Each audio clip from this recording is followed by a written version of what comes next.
Hey there, welcome back. It's great to have you here. Thank you for listening to the podcast. Happy Easter for all my Christian friends out there. God bless. And anyone else in the world, may you have a beautiful, peaceful Sunday and rest of your week. I have a few updates for you. I recently started a PhD program. I'm going to be quite a bit more busy doing research and writing and quite a bit of reading, quite a lot of reading, actually. So I have updated the newsletter, the LinkedIn newsletter frequency. The cadence now, instead of being weekly, which was quite demanding, will now be monthly. So once a month, we'll come back here and drop some great knowledge, some insights, and beautiful research in terms of where things come from, what learning models apply to what we do in corporate learning, and how can we best use that information. So make sure that you follow me on LinkedIn, and that will be Style Learn, the word style and learn together on LinkedIn. You can check links on the description of the podcast and also the links available in the newsletter, in the LinkedIn newsletter, which now publishes monthly. It will be publishing roughly around the cadence will be the second week of each month. All right, so today's topic is a very controversial one, or let's say in the learning industry, quite a bit of a discussion as to whether backwards design belongs or does not belong in learning and development. And context is going to play quite a bit. So you know that you are in Style Origins, and we're going to take a look at the origins of this design model or curriculum development model for a better description of it by its authors. And we'll figure out, again, how does it stand against other known frameworks, such as ADDIE, for example. Backwards design is a model included in the book Understanding by Design by Grant Wiggins and J. McTighe, or McTighe, actually. And it was published, the first edition of this book was published in 1998. So that perhaps is the first key component of us getting a clear perspective of where this design model falls and what was it designed for. 1998, folks. 1998 is quite a bit, is about 20 years after the creation of ADDIE. So we have programmatic instruction already established, a ton of research on different elements, and a ton of different instructional design models that have been created since then, or before that day. So why was backwards design or Understanding by Design created? You have to understand that Understanding by Design is the actual book, and within it, Wiggins and McTighe discuss the need for backwards design. But we have to understand as well, what we have to really analyze is the purpose of backwards design. So the main discussion is, what was it designed for? And it was designed for schools, and it's still applicable for school systems. It has also been adopted, or let's say in the second edition of the book, it was adopted by many colleges. And the appeal of it has to do with a few elements, at least in my observations on the resources that I'm providing to you. And you can check them on your own terms and figure this out. But primarily the appeal is the alignment with Stephen Covey's quote of beginning with the end in mind. As a matter of fact, whenever you have this conversation, if you do a LinkedIn post, or even if you have any conversations with anybody that is a proponent of backwards design, that will be probably the first line you hear, begin with the end in mind. And that is great because, yes, we want to begin with the end in mind. But the main thing is that most instructional design models begin with the end in mind. ADDIE is exactly what that is. ADDIE is asking you to look at the job. And the main difference here, if we were to consider, is that ADDIE is looking at a job. Why? Because ADDIE was designed within the IPISD, which you can find in a previous episode here on the podcast, where we discuss the conversion of the ADDIC to ADDIE. So you can check that out or check the other article that discusses it, and it'll give you a better perspective of that. But primarily, we're looking at program instruction with a specific goal. And apparently, before 1998, this was a problem in school systems where teachers were so honed into books, textbooks, and material that it didn't really have a specific setting of a goal. They didn't have a specific setting of a goal. And this is something that the authors discuss in the book, so not my opinion. And we can see it here in terms of a quote that is actually in the book and is expressed as a teacher reflecting on using understanding by design. And here's what it says, quote, "That's what I find so excited about this process. It is so much better for me and the students to be in the middle of a UbD, understanding by design. Everything seems so relaxed. I'm more confident, and the students are very excited. They seem to sense something more at the core of what we're doing. I suppose they sense the goal. The goal is usually not revealed as completely and clearly. I know what my students know. I know what they don't know. And I know what I need to do." How liberating. What really comes out to me on this reflection is not revealed as completely and clearly, right? And that's because we have to really understand the differences between a school environment and a learning and development environment. So in a school environment, you have these contact points, daily contact points, and you have a school year to go through what you need to do and achieve that. That is not the situation in learning and development. Business changes on a daily basis or on a weekly basis. And you don't have the affordability to have a year to discuss a specific skill, job skill, or everything else. You do have the ability to set up training programs and also performance support programs that complement each other and therefore drive the specific needs or meet the specific needs and drive the performance goals that you're looking for.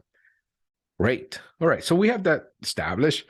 So that's the key component here, is to know that you can adopt anything, obviously. Anything we can use anything to implement in learning and development in the corporate learning and development. But ideally, we want to be informed with things that, or let's say programs and frameworks and research that are aligned or close to workplace learning. So sadly to report, Grant Wiggins passed away in 2015 or 2015. May he rest in peace. He has done a great contribution. He did a great contribution to how schools operate and how teachers teach. And J. McTighe still active. He does have a website. The website is listed on the links here. It's something that we need to consider. Now, what's interesting is they publish as well a different book called the Understanding by Design Professional Development Workbook. And that workbook addresses how teachers need to also teach other teachers for the purposes of developing their career skills.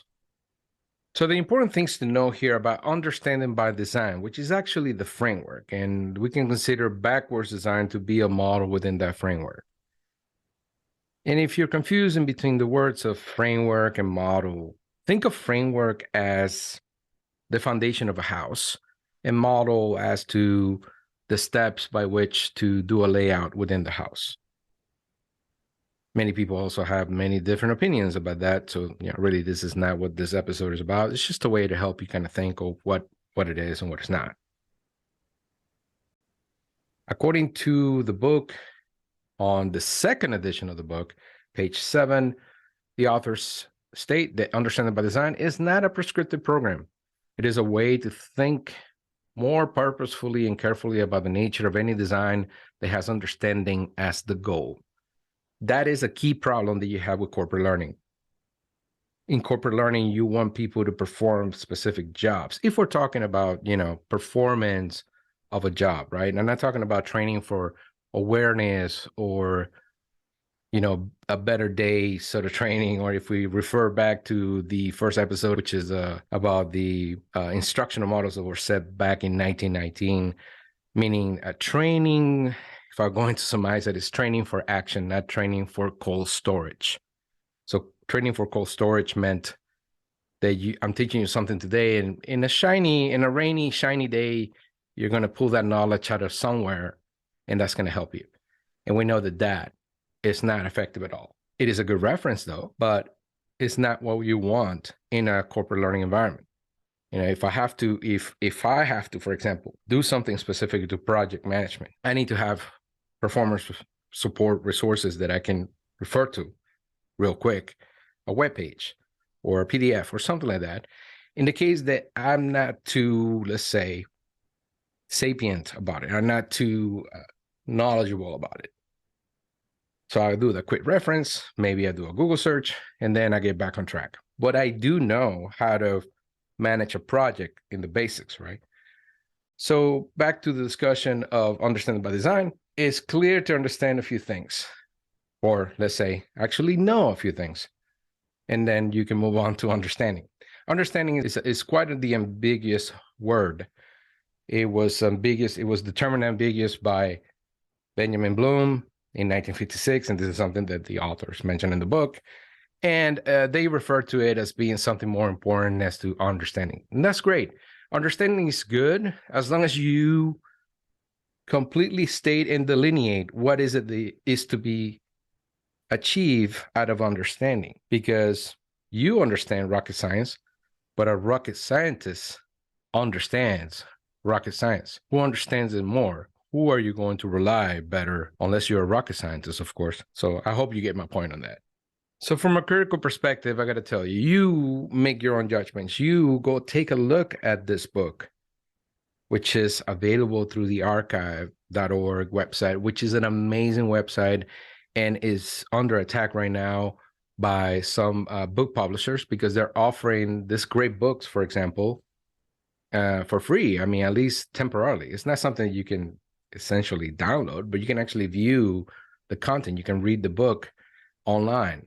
And please do support the archive as much as you can, because this is how you're getting this great knowledge and how I'm able to provide research as well without having to, purchase things out of pocket. Okay, so how does backwards design work? Well, I don't have to tell you. I'm going to tell you real quick here, but you can definitely Google this and you'll find many universities showing the examples. Essentially, it's a simplified methodology that appears to really just make ADDIE super easy, but it misses so many of the details that are intrinsically important. So we start with 3 stages. The stages are identify desired results, determine acceptable evidence is your next step, and the last step is to plan learning experiences and instruction. Okay, how does that look like? The book is great because the book shows you some examples or templates of what to do with that. In stage 1, or desired results, we're looking at page 22 here. You have established goals, which is what relevant goals, content standards, course program objectives, learning outcomes will this design address? Good. Then you have understandings within that stage, and that is what are the big ideas, what specific understandings about them are desired, and what misunderstandings are predictable. And then some essential questions, like what provocative questions will foster inquiry, understanding, and transfer learning. So this is all great for schools. And you can definitely see that there are some elements in there that we can use in learning and development. What key knowledge and skills will students acquire as a result of this unit? What should they eventually be able to do as a result of knowledge and skills? And then you have stage 2. So when we get into stage 2, you determine already what things you need to do or want to do for the betterment of the students. Then we have the performance tasks. And the performance tasks will be through what authentic performance tasks will students demonstrate the desired understandings. Now, this is borrowed, this terminology, authentic performance tasks. This has been borrow from program instruction, and that dates back to Tyler's curriculum design, going all the way through performance improvement. As a matter of fact, if you listen or see any posts from Guy Wallace, you will see that the word authentic is used quite a bit. Shout out to Guy Wallace, guy keeping the good essence of programmatic instruction and performance improvement going in the world today. We also have what should they eventually be able to do as a result of such knowledge and skills. Now, this is key here because able to do is a good concept. Able to do is a good concept we need to borrow. That's something that we want people to be able to adopt. It goes back to that mention that we made of 1919, the Emergency Fleet Corporation, trained for applicable action, not for cold storage. And if we move them forward, oh, by the way, just before moving forward to the last stage, we see that on the second stage, you want to do evidence, and the evidence are quizzes, tests, academic prompts, observations, homework, journals. So obviously, this is very in tune with school environments. As we go to stage 3, that is the learning plan. So that's how you design for instruction. And within it, there is somewhat of a prescriptive, I mean, they never claim that this is a prescriptive program, but you do have an acronym. And the acronym is called WHERE to. So in this acronym, you have the where, the what, and that starts with a W. And so that is the where and the what students will do and where will they apply it. Then you have the H, which is the hook, all students, and the hold, and hold their interest. This is a good approach in terms of interest. A lot of people focus on attention, and obviously Gagne gave us attention, but Gagne also meant that attention was very close linked with interest. Interest is super important because people need to have some kind of stake, some kind of buy-in into what they're going to do. This is backed up by pretty much any other theory, adult learning theory, going all the way back. We don't have to get into that, right?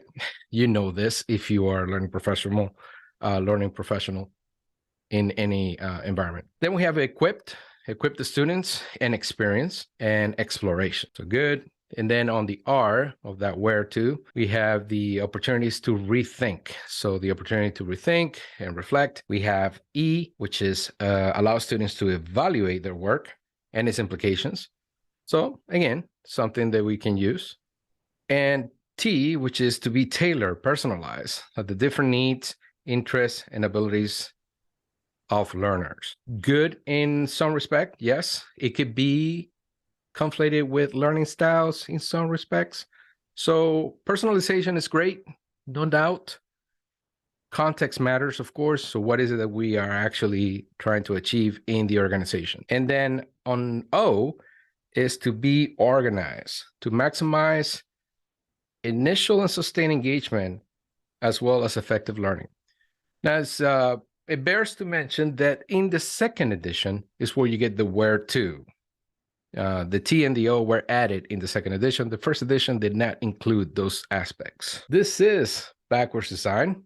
This is where it came from. It leaves me with a lot of big questions. Absolutely. It leaves me with a lot of big questions. And I guess some questions that you can also ask yourself, like what were teachers doing before 1998, before this revealing model? I have some critical observations in terms of what Wiggins and McTighe came from or did.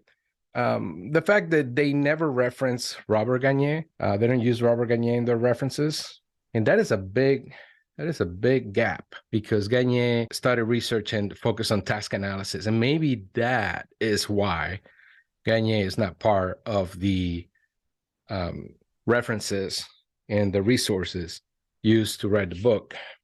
There's also no mention of David Merrill, and David Merrill is another essential piece of the development of instructional design because he continued the work of Robert Gagne, not only mainly because we got to think that Gagne published The Human Conditions of Learning in 1965, and then Merrill continued on to that work and created all the great principles and frameworks on that. This is it. This is backwards design. I think, where does it apply? I think backwards design is a great tool whenever you have students. So if you have an environment in which you're going to have students, it'll be great to use backwards design. This can be applied in corporate learning if you have an environment in which you have students. So if you're working, because corporate learning really, we have to consider corporate learning in many contexts and aspects, right? So an EdTech firm or an EdTech software technology company is a company, and it has employees, and they need to be trained. And they should be trained in things that are aligned to their clients. And their clients are going to be school systems. So you don't want to come into school systems discussing systemic instructional design, systems approach to training, and something that is not backwards design, because it won't click. It won't be something that is what schools are practicing. That is, that'll be probably the parting thought I give you. You are a learning professional. I appreciate you listening to the podcast. Make sure you come back the second week of next month, where a new episode will come around. You have the ability to influence what topic we discuss. If you go on Spotify, you can comment whatever you can comment. If you see my post on LinkedIn, you can comment as well and ask me, or ask for whatever topic you want to discuss. I want to know more about X, or where this come from. I'll be glad to take a look at that. I'll take a note. I promise that if I see it, I'll take a note. Make sure you tag me, or if it isn't the podcast, I'll be notified. Okay, this is all I have for today. May you have a blessed, awesome rest of the month, regardless of your beliefs, spiritual connection, and anything else. I want you to do good. I want you to grow, and that's what we're here for.